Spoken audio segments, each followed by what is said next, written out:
Meanwhile, President Trump comments coming as Ivanka Trump unveiled an important new White House initiative today. It's aimed at helping women in developing countries worldwide get ahead financially. The project is called the Women's Global Development and Prosperity Initiative. It's going to provide services like job training, financial support, and legal reforms to as many as 50 million women over the next 6 years. In an op-ed in yesterday's Wall Street Journal, Ivanka wrote, quote, "When women are free to thrive, they bring national stability as well as more jobs and economic growth. Expanding women's economic participation has the potential to boost global economic output by an additional $12 trillion by 2025.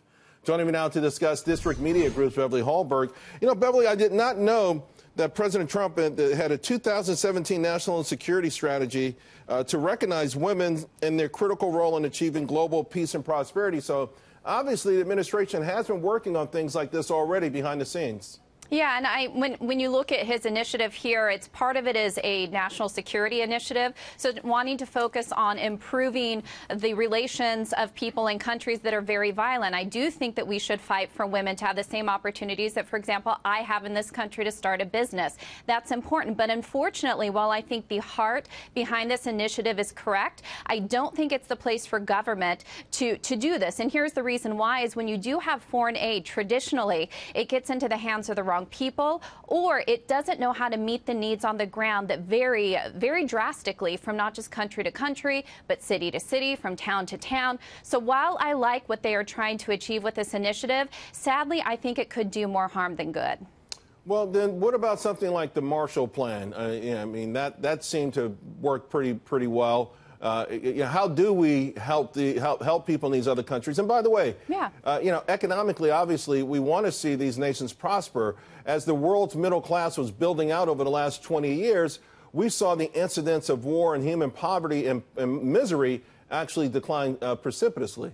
Yeah, well, a lot of times it's because these countries are doing it on their own, and also because they're looking at other countries to lead by example. So one of the best things the United States can do is lead by example and show that we should treat all people here with dignity and respect so that they can improve the outcomes of their lives when it comes to opportunities to start businesses or make more money in their jobs. But there's another part of this, and that is the importance of nonprofit organizations, which do far more good when it comes to international crises or just on the ground when it comes to the needs that are there in so many of these countries. It's nonprofit agencies that tend to do so much more. Now, I will say when it comes to this initiative, I am encouraged by the fact that there is a public-private partnership. So you see PepsiCo getting involved, UPS is getting involved, and it does seem to have a clear strategy on how this money will be used, which often is missing from past types of foreign aid that's being funded. So again, the heart is there, but I think there are other ways to achieve this without government funds going towards it. There's no doubt we don't want to see U.S. taxpayer dollars end up in some dictator's Swiss bank account. Right. So,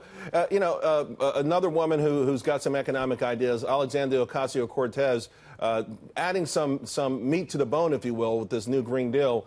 And it's got some people, some people are pretty upset, some are worried, and some just think it's too far-fetched. And, of course, banning fossil fuels, I think, has been a progressive idea for a long time, but eliminating all cars, rebuilding every building essentially in this country, eliminating air travel, replacing it with high-speed rail, a government-guaranteed jobs, a healthy diet, no more meat, make sure everyone has a home, make sure everyone has economic prosperity.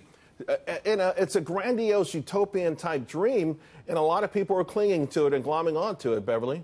Yeah, there are many of these Democrat candidates that are already saying that this is what they want. You have seen Nancy Pelosi already pull herself away from this. I think it's for two reasons. One, I don't think she likes that the star of AOC is rising and wants to take some of that glory back to herself. But I think she also knows legislatively to come out with this major package, which, by the way, I can't wait for the CBO to score it. Let's see how much it's actually going to cost. She knows that legislatively this isn't feasible at all. But yeah, some of those areas that you mentioned, it even talked about giving free money to people who are unwilling or unable to work. I mean, it really runs the gamut. What people need to know is the car you're driving now, the air travel you currently enjoy, she wants all of that to go away. Yeah, Ed Markey co-sponsoring it with her. He's been around for a long time. Beverly, thank you very much.